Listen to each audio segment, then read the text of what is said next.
नमस्कार दोस्तों, आज हम शुरू कर रहे हैं कक्षा 7 की विज्ञान के अध्याय 4 को, जिसका नाम है धातुओं और अधातुओं का संसार। इस अध्याय को हम प्रश्न, उत्तर और महत्वपूर्ण बिंदुओं के साथ समझने का प्रयास करेंगे। तो चलिए शुरू करते हैं। पहला प्रश्न है, धातु किसे कहते हैं? तो धातु वे पदार्थ जो कठोर, चमकीले, आघातवर्धनीय और विद्युत के सुचालक होते हैं, धातु कहलाते हैं। लोहा, तांबा, एल्यूमीनियम और सोना धातुओं के प्रमुख उदाहरण हैं। इनका उपयोग मशीनें, बर्तन और आभूषण बनाने में किया जाता है।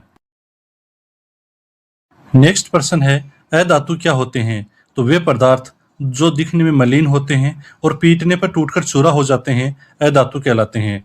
कोयला, सल्फर और ऑक्सीजन अधातुओं के उदाहरण हैं। ये ऊष्मा और विद्युत के कुचालक होते हैं। नेक्स्ट प्रश्न है, अघातवर्धनीयता का क्या अर्थ है? तो अघातवर्धनीयता का अर्थ है धातुओं को पीटकर पतली चादरों में बदलने का गुण। लोहार लोहे को गर्म करके पीटता है ताकि उसे वांछित आकार दिया जा सके। एल्यूमीनियम फॉयल का उपयोग भोजन लपेटने के लिए इसी गुण के कारण होता है। नेक्स्ट प्रश्न है, तन्यता किसे कहते हैं? तो तन्यता धातुओं को खींचकर पतले तारों में बदलने की क्षमता है। तांबे और एल्यूमीनियम के तार बिजली के संचरण के लिए उपयोग किए जाते हैं। नेक्स्ट प्रश्न है, ध्वन्यात्मकता क्या है? तो ध्वन्यात्मकता कठोर सतह से टकराने पर दांतों द्वारा पैदा की जाने वाली गूंजती हुई आवाज है। इसी गुण के कारण स्कूलों की घंटियों और मंदिर के घंटे धातु के बनाए जाते हैं। नेक्स्ट प्रश्न है, धातु में चमक क्यों होती है? तो धातु में चमक उनकी सतह से प्रकाश के परावर्तन के कारण होती है। ताजा कटी हुई धातु की सतह बहुत चमकीली होती है। नेक्स्ट प्रश्न है, भंगुरता किसका गुण है? तो भंगुरता अधातुओं का गुण है। थोड़े से चोट करने पर अधातुएं जैसे सल्फर टुकड़ों में बिखर जाती हैं, जो कि भंगुरता का लक्षण है। नेक्स्ट प्रश्न है, धातुओं और अधातुओं के ऊष्मीय गुण में क्या अंतर है? तो धातुएं ऊष्मा की सुचालक होती हैं, जबकि अधातुएं कुचालक। इसलिए खाना पकाने के बर्तन धातु के बने होते हैं, लेकिन उनके हत्थे लकड़ी या प्लास्टिक के होते हैं। नेक्स्ट प्रश्न है, क्या सभी धातुएं बहुत कठोर होती हैं? तो ऐसा नहीं है। कुछ धातुएं नरम भी होती हैं, जैसे सोडियम और पोटेशियम। इन्हें चाकू से आसानी से काटा जा सकता है। नेक्स्ट प्रश्न है, कौन सी धातु सामान्य तापमान पर द्रव्य अवस्था में पाई जाती है? तो पारा सामान्य तापमान पर द्रव्य अवस्था में पाया जाता है। यह एकमात्र ऐसी धातु है जो कमरे के ताप पर ठोस नहीं होती। इसका उपयोग थर्मामीटर में किया जाता है। अगला प्रश्न है, ग्रेफाइट किस प्रकार का अधातु है?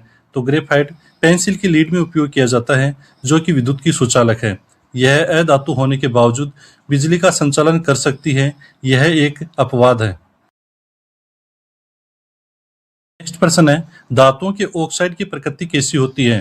तो धातुओं के ऑक्साइड की प्रकृति सामान्यतः क्षारीय होती है। जब धातुएं ऑक्सीजन के साथ क्रिया करती हैं, तो वे ऑक्साइड बनाती हैं।